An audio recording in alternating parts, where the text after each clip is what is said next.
Olá, eu sou o reverendo João Antônio de Araújo. É uma satisfação muito grande estar com você de novo nesse programa que tem a intenção de levar até você informações que você possa inserir no dia a dia para ajudar você em alguma coisa. Temos trazido pessoas aqui excelentes, cabeças pensantes, grandes profissionais, pessoas que têm somado muito na nossa sociedade e principalmente na área da saúde do nosso povo. A minha convidada de hoje é a doutora Daniela. Ela é fonoaudióloga, ela é ecoterapeuta e vai estar falando sobre essas duas coisas tão excelentes aqui para nós hoje. Eu penso que você que está me assistindo não pode perder essa oportunidade dessas informações que ela vai me passar. Nós temos visto no nosso dia a dia que cada dia mais nós usamos a voz, nós usamos para comunicar, é um dos meios principais. A voz é a identidade do indivíduo, é por ela que nós expressamos nosso sentimento. A comunicação principal, eu diria que seja a voz, depois vem o restante, e eu não sei se eu estou certo, eu vou cumprimentar já, recebendo aqui a doutora Daniela. Que satisfação recebê-la aqui no estúdio do programa Tempo com Você. Boa noite, eu que agradeço a oportunidade e o convite. Estou muito feliz de estar aqui conversando com vocês. Ah, que bom. Nós vamos começar aqui já em alguma coisa bem prática. Na verdade, doutora Daniela, no nosso meio, principalmente no meio evangélico, na comunidade evangélica, existe assim vamos dizer assim, uma falta de informação no sentido do bom uso da voz. Uhum. Eu gostaria que você nos desse aqui algumas dicas e como é que a gente usa bem a voz para que futuramente a gente não venha perdê-la. Com certeza. O mais importante é que tenha um bom sono, que seja hidratação dessa voz, né? Nós temos as pregas vocais, que são responsáveis por essa voz que saia de uma maneira mais fluida, que seja bom para o ouvinte, né? E que não atrapalhe tanto no momento da dicção, da oratória, tanto na igreja, quanto no dia a dia. Então, uma das maiores dicas seria a hidratação, uma respiração adequada, uma calma na hora de estar conversando e também um bom sono e alimentação saudável. A questão por exemplo, a gente percebe, principalmente no nosso meio, a pessoa tem uma tonalidade de voz e de repente ela é convidada para fazer uma palestra, coisa assim, e ela tenta mudar o tom de voz e tal. Isso prejudica? Porque ela vai estar fazendo uma impostação da voz, né? Ela vai estar fazendo uma mudança da voz. Sim. E o que acontece? Ela vai estar forçando as pregas vocais. E talvez na hora que ela força as pregas vocais não vai estar sendo muito bom para o organismo, né? Nos horários, por exemplo, de manhã, de tarde, de noite, existe alguma verificação no sentido da voz? Tem uma tonalidade diferente? Com certeza. Quando nós acordamos, estamos em repouso, né? Nós acabamos de sair do repouso, que foi o sono, a tranquilidade, então a prega vocal está descansada. Então, nesse momento, a gente tem que ter também muito cuidado, porque nesse momento a agressão dessas pregas vocais, se nós gritarmos ou se nós usarmos de uma forma abusiva.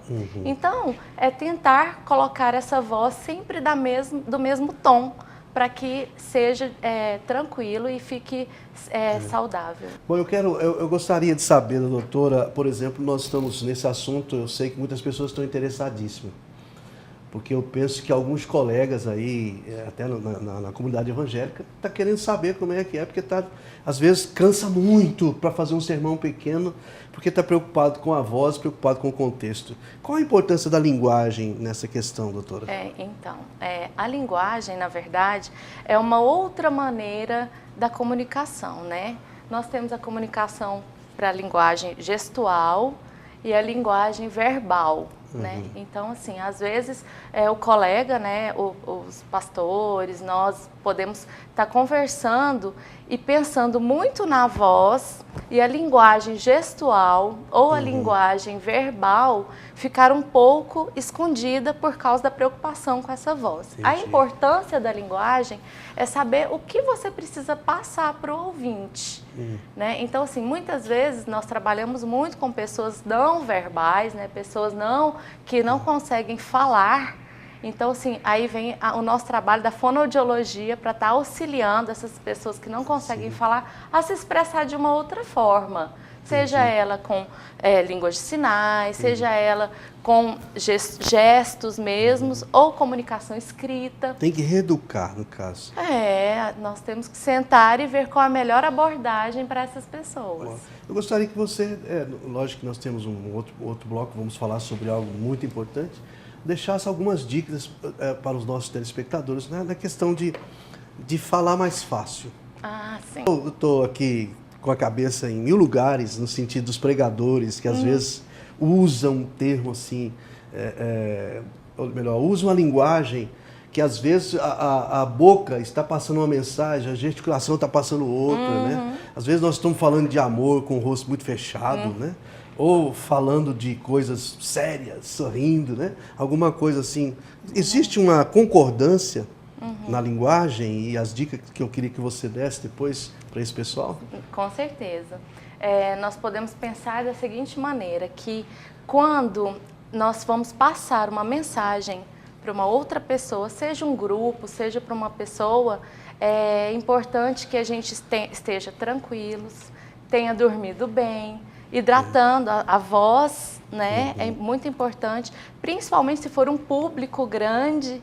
Nós temos que pensar que nós precisamos passar a mensagem de uma forma correta. Então, a tranquilidade, né, que é o que você disse muito bem, em relação a essa singularidade, juntar as duas coisas, a voz e a linguagem, eu acho que é uma das dicas primordiais. Para que eles possam falar com menos dificuldade, ou que seja com mais facilidade, no caso. E não tenha tanto medo de passar uma impressão dessa voz. A questão, por exemplo, da sintonia, do ouvir e do falar, no sentido de quem está expressando. Como é que pode fazer? Como é que a gente pode, de certa forma, ter a certeza que a mensagem que a gente está levando está chegando até a pessoa? Temos duas formas, né? Treinar antes, né? O que realmente o público está aguardando da gente, se é aquilo que o público precisa entender. E então nós podemos treinar. Temos a ajuda da fonoaudiologia, que é uma ciência, que pode estar ajudando dessa forma também.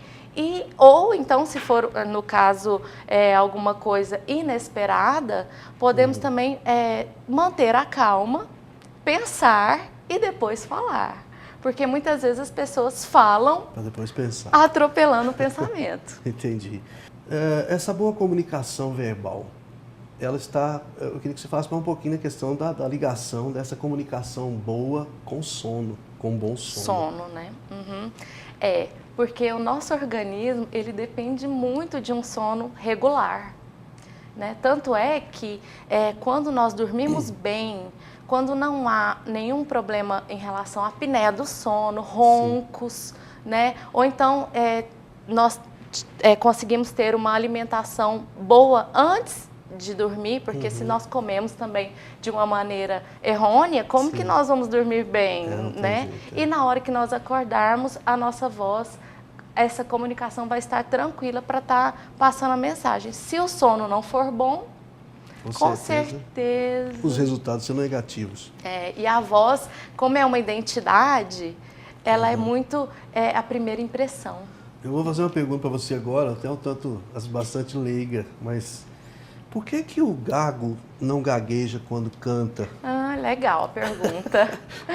O que acontece? Os nossos hemisférios cerebrais, da fala é um hemisfério e da música é outro hemisfério. Tanto é que quando nós cantamos, nós já sabemos a melodia. E quando nós falamos, a gente não sabe o que nós vamos falar daqui a pouco. Caminhos desconhecidos. E a música já está preparada. Né? E às vezes o gago, né, a pessoa com a disfluência, ela usa um apoio. Vocês já podem perceber, às vezes conhecem alguém que utiliza às vezes para atender o telefone, ao invés de falar alô, ele fala assim, 1, 2, 3, alô. Então ele usa um apoio já conhecido. Entendi. Ou então canta um pedacinho de uma música e depois conversa. Para não gaguejar. Isso é interessante, essa pergunta veio aqui na minha mente. Porque são hemisférios diferentes. Interessante, bom saber disso. Última pergunta desse bloco, nós vamos entrar para um outro bloco, nós vamos falar sobre essa questão do acompanhamento com crianças, Ótimo. seria interessante. Eu penso que isso é a sua paixão, né? Uhum. Você esteve fora especializando nisso, né? Eu penso que isso vai ser muito bom a gente conversar aqui. A última pergunta é o seguinte: outro dia um colega meu disse algo que eu achei, fiquei meio assustado. Ele disse assim que se a gente passar um susto numa criança, por exemplo, se a criança assustar, por exemplo, pega uma criança, tem gente que tem essas brincadeiras que eu acho horrível, jogar a criança para cima. E a criança é aquele choque, parece que vai cair no chão e a tomada. Isso pode afetar a dicção, pode fazer essa criança ficar fanhosa, pode fazer essa criança ficar gaga. Como é que pode explicar isso? Olha, eu gostaria até de fazer um alerta, porque o que acontece, isso é tão perigoso quanto uma brincadeira de mau gosto. Existem vários mitos e nós não podemos confundir o mito com a ciência, de que algumas técnicas possam ser feitas e que possam resultar em uma coisa boa, sendo que, na verdade, não é bom. Certo. Um susto, quem gosta de levar um susto? Horrível, horrível. É muito ruim. Então, o alerta que eu deixo é que possamos pegar orientações com pessoas da área para ver se realmente funciona. Um susto em uma criança pode ocorrer vários traumas. Não só o da voz, nós temos casos sim de pessoas que levaram um susto e ficaram gagas, outras tiveram um trauma, perdeu um ente querido e a partir daí teve um prejuízo da voz. Imagine o quanto mexe com o emocional. E a voz é emocional. E interessante que tem pessoas que parece que acham bom esse tipo de brincadeira, né? Pegar a criança, assustar. Nós vamos, em um intervalozinho de 30 segundos, voltamos num segundo bloco para falarmos sobre essa questão da interação da criança com o cavalo. Eu achei isso muito interessante. Voltamos em 30 segundos.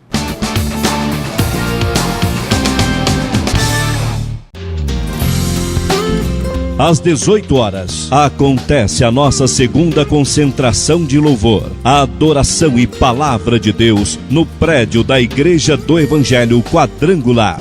Tempestades, crises, são sinônimo de crescimento para quem está firme com Jesus. Tempestades, crises, momentos difíceis, quando encarado por uma pessoa fiel a Deus, é uma oportunidade de você subir de níveis na sua fé. É uma oportunidade de você alcançar níveis ainda não alcançados. Na Rua das Margaridas, número 317, Parque Oeste Industrial. Telefone 3296-2073. Vem aí, Conferência Não Pare 2016. Dias que Deus vai marcar sua vida. Presenças confirmadas: Pastor Glauber Mesquita, Pastor Pedro Filho, Reverendo João Antônio e louvor e adoração com a cantora Gabriela Rocha. Me escutas quando clamo e acalma o meu pensar. Dia 20 de agosto, você não pode ficar de fora. Conferência Não Pare 2016. Informações 8444-2874. Voltamos com o programa Tempo com Você. Você que está ligando seu televisor agora, quem sabe conectando a internet em algum lugar do mundo. Nós estamos no programa aqui hoje, uma convidada especial. E nesse bloco nós vamos falar um pouquinho sobre essa questão da interação dessa ecoterapia, que eu achei tão interessante. Isso é algo muito novo, que surgiu há pouco tempo, né? E que a gente sabe que tem sido de um valor tão grande. Que qual dos profissionais já não esbarrou com o problema de uma criança que talvez especial, que não fala. E de repente essa interação com o animal foi interessante. Doutora, me fala para mim, essa especialização sua, eu sei que você foi lá fora e especializou nessa interação do animal e criança especiais. Então, eu tive a oportunidade de visitar alguns lugares que tem a ecoterapia. A ecoterapia é o tratamento pessoas, tanto criança, adolescente e adulto, com o cavalo. O cavalo é o coterapeuta, porque o cavalo ele é um animal que ele aproxima muito da andadura do ser humano, né? Então, assim, nessa minha experiência de 13 anos já, eu estou trabalhando com criança, principalmente crianças do espectro autista, né? Que é o que mais é o meu maior público, e que nós temos um ganho muito bom, porque as crianças, principalmente as do espectro autista, elas têm uma dificuldade em interagir, tem uma dificuldade da fala, a maioria das vezes. Então, o cavalo, ele é dócil, ele ajuda, ele é treinado, né? Ele passa uma certa confiança para a criança. Isso. Vão criando uma amizade. Exatamente, E o que acontece também é que nós temos resultados benéficos em relação a essa interação com o cavalo, porque além de ser um animal que está preparado, a criança está acima, né? O olhar dela, não é aquele olhar abaixo, né? Um olhar acima para outras pessoas. Parece que ela está sendo valorizada. Né? Exatamente. Isso é interessante. A sua satisfação em trabalhar com criança, doutora? Eu penso que, eu sempre tenho entrevistado os profissionais da área de saúde aqui, eu tenho dito que essa profissão não é só simplesmente tratar de algo patológico, mas isso é um sacerdócio, né? Como é que você ver o desenvolver de uma criança assim, que não falava, que de repente ela começa? E esse é um galardão extraordinário, né? Eu falo que é mágico, porque quando uma criança chega, a mãe às vezes está naquela tristeza, né? Um desespero também, acabou de receber um diagnóstico, acabou de descobrir que o filho não vai conseguir, às vezes, chegar aonde ela gostaria sem um tratamento. Vai começar agora um tratamento. Então, a partir desse momento, nós conseguirmos juntos, né? Porque, na verdade, não é só a fonoaudiologia. Os pais, a família, né? A sociedade, porque essa criança vai para a escola, né? Então, é um trabalho em conjunto, o médico, né? O professor. Então, a partir desse momento, quando a criança começa a falar, maravilhoso. Deve ser algo extraordinário. Nossa, eu falo que eu começo a participar da família, né? Eu viro amiga, irmã, tudo. Não tem como. A participação da família deve ser fundamental, né, doutora? Ah, sem dúvida. Tá perto, tá junto. Sabe por quê? Nós ficamos pouco com a criança, né? O tratamento geralmente é 1 hora durante o dia e a família está o tempo inteiro com a criança. Ela tem que dar uma sequência lá em casa. Isso. Eu até começo a fazer um tratamento com porta aberta para os pais, né? A gente não gosta muito que fique fechado no consultório. Por isso que é tão importante a ecoterapia, que é um ambiente aberto, né? As pessoas vão ver o que está acontecendo. A importância, por exemplo, nós temos visto, eu sempre toco nesse assunto aqui, eu quero ter uma opinião sua a respeito. Hoje em dia nós estamos vivendo um ativismo muito grande, uma correria muito grande. Você trabalha com crianças especiais e eu vou dizer do modo geral de todas as crianças. Qual a importância da presença dos pais com a criança nos primeiros anos, doutora? É essencial, porque os primeiros anos é a bagagem cerebral, né? Nós estamos constituindo essa pessoa, né, que vai para uma escola, vai conviver com a sociedade.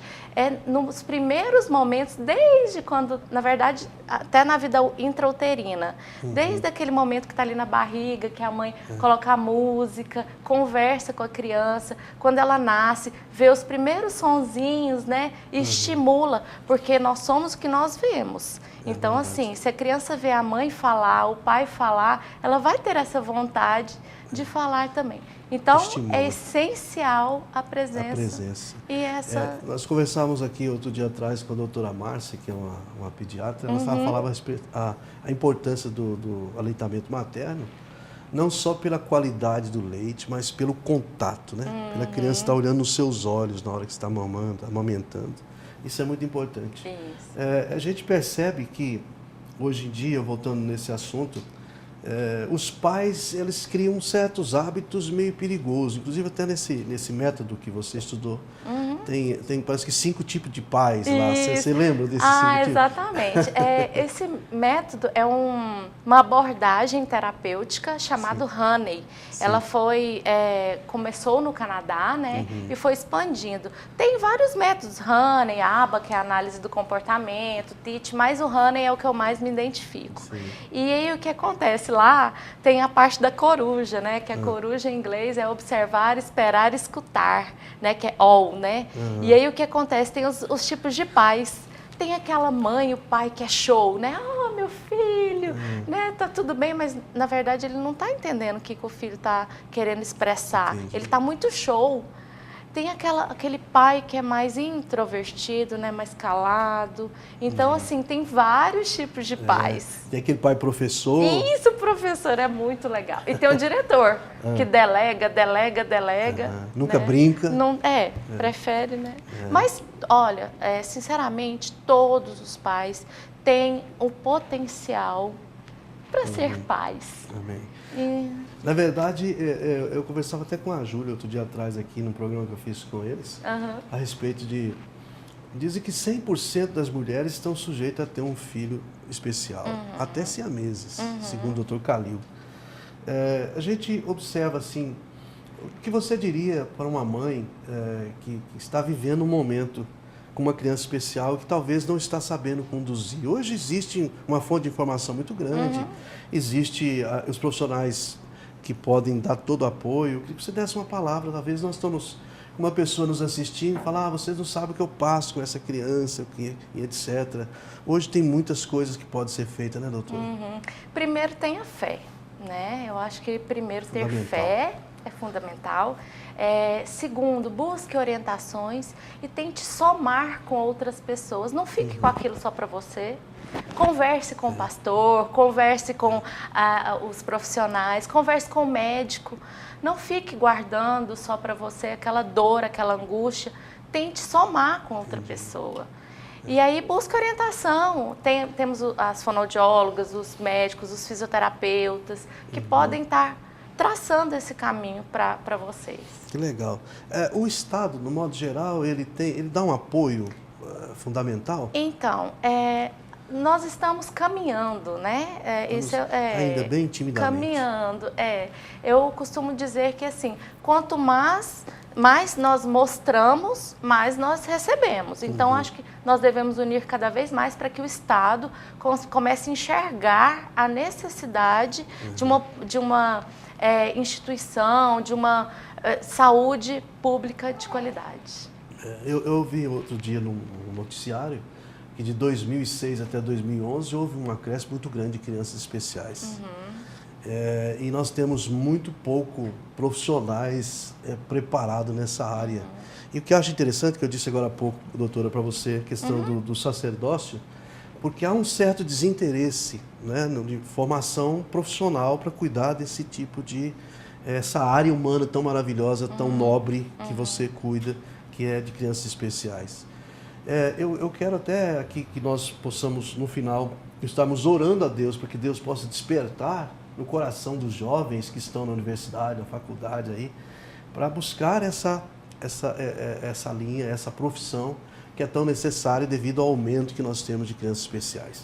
Mas agora, no final, eu gostaria que você deixasse uma palavrinha sua aí para os nossos telespectadores. O tempo passa tão rápido. E eu sinto feliz de estar aqui passando para você, principalmente mamãe e papai, vocês pregadores, vocês entenderam como é que é o negócio. Às vezes, quando meus primeiros anos de ministério, todo fim de semana eu estava rouco, né? Eu não me esqueço de uma vez que eu fiquei muito rouco, eu usei muito mal as minhas cordas vocais e fui a um médico. Eu não sei se o médico lá ele ficou meio assustado quanto eu tinha ferido a minha. Ele até disse que eu precisava de fazer uma cirurgia urgente e tal. Foi preciso eu buscar um outro profissional que me deu um diagnóstico diferente. Quase que eu tomo um grande prejuízo por estar usando exageradamente a minha voz. Se você deixasse uma palavrinha aí sua para esse pessoal que está nos assistindo. Sim, eu vou deixar uma palavra como fonoaudióloga, que é cuide de você. Cuide do seu corpo, cuide do seu sono, hidrate-se, coma bem, tenha uma atividade, né? e um exercício físico na sua vida. E como pessoa, como Daniela, acredite, busque orientações, não sinta-se fechados, né? Saiba que existem pessoas para ajudar, que nós trabalhamos com o coração. Né? Isso dá para ver, né? Você é apaixonada pela profissão. Às vezes tem aquela pessoa que entra na profissão para ganhar dinheiro e entra aquela que entra para servir o próximo, isso é diferente, né? Eu acho que o maior salário vem de Deus quando você se anula por alguém. Eu acho que a nossa vida só tem sentido quando ela soma em outros. Ela não pode ser uma vida sozinha. Nós vamos orar, eu vou aproveitar que você está aqui, nós vamos orar para os nossos telespectadores, vamos estar terminando esse programa e voltamos a semana que vem com outro programa, com outro entrevistado, com outro bate-papo. Pena que esse programa tem que ser 1 hora, nós estamos intercedendo aí junto àqueles que têm condição de aumentar esse programa para 1 hora, para a gente conversar mais tempo, falar sobre outras coisas. Até passou aqui na questão que o Paulo sugeriu, na questão de se a gagueira tem cura, né? Ficou não tem como falar nas palavras rápidas. Rapidinho. A gagueira não tem cura, tem tratamento. Ah, sim. Vamos orar um pouquinho por você que está me assistindo. Eu agradeço pela audiência, principalmente vocês aí de Minas Gerais, você de Uberaba, de Uberlândia, você de Tocantins, está nos assistindo aí em Palmas. Estou sabendo que muita gente em São Paulo está assistindo pelo aplicativo aqui, o canal Promessa, e louvamos a Deus por você. A intenção do programa Tempo com Você, ele é despido de todo sectarismo religioso. Nós queremos levar até você informações que com certeza pode ser inserida no seu dia a dia. Você que tem fé em Deus, você que acredita num Deus Todo-Poderoso, num Deus que pode mudar situações, né? Num Deus, eu tenho acompanhado o Gabriel, que você está tratando, né? E eu tenho visto os pais dizer do resultado que está tendo. Eu fico feliz demais, eu acompanho sempre em oração. E vamos orar por você que está aí. Quem sabe você tem uma criança especial. Deus está no controle de todas as coisas, mas você não pode ficar parado. Você não pode ficar aí alienado, esperando o milagre acontecer. O milagre é uma junção do finito com o infinito. Vocês têm que se encontrar para que isso aconteça. Vamos orar, doutora Daniela? Nosso Deus e Pai, nós estamos na Tua presença aqui, nesse simples estúdio. Senhor, mas nós queremos que a Tua mão alcance onde a nossa voz está chegando, onde está sendo vista essa imagem. Que o Teu Espírito Santo, que preenche toda a terra, que está em toda parte, esteja abençoando aquelas pessoas que nos assistiram, que estão nos assistindo. Senhor, é no nome de Jesus que nós determinamos que a bênção chegue aonde a voz está chegando, que a bênção do Senhor seja grande aqui, em cada lar onde está chegando a nossa voz, nossa imagem. Abençoa, Senhor, cada um, em nome do Senhor Jesus. É a nossa oração. Amém. E que assim seja. Muito bem, estamos colocando um ponto final no programa de hoje, dessa semana. Agradecido pela doutora Daniela, uma pessoa tão simpática, né, aqui. E louva a Deus pela vida dela, que Deus continue te abençoando sua família, de maneira que você continue servindo a Deus na sua profissão. Você é uma sacerdotisa do Senhor. Viva Cristo no seu coração e até o próximo programa, querendo Deus. Até lá, gente.